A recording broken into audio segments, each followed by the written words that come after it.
क'क्राझार सेरफांगुरि बाजार श'रुमा बैसागुनि धामाका अफार लोगोसे लन काम एक्सचेन्ज मेला होगासिनो दं। क'क्राझार जिल्ला सेरफांगुरियाव थानाय फुंखा एन्टारप्राइज बाजार श'रुमा 10 एप्रिलनिफ्राय 14 एप्रिलसिम बैसागुनि धामाका अफार आरो लन काम एक्सचेन्ज मेलनि खाबुफोर होगासिनो दं। नोंथांमोना सेरफांगुरियाव थानाय फुंखा एन्टारप्राइज बाजार श'रुमाव खुंफुंजानाय बैसागु धामाका अफार एक्सचेन्ज मेलाव फैनानै नोंथांनि लुबैनाय बाजाजनि बाइकखौ लांफैनो हागोन।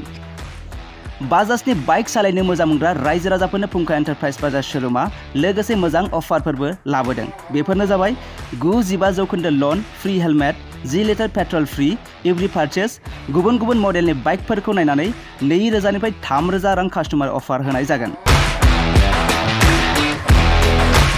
आरो 500 रां होग्रोनानैबो गोसो बायदि बाइकखौ आवग्रिना दोननो हागोन आरो गासै गारिजों लोगोसे अल भेहिकल्स एक्सचेन्ज एभेलेबलबो होनाय जागोन।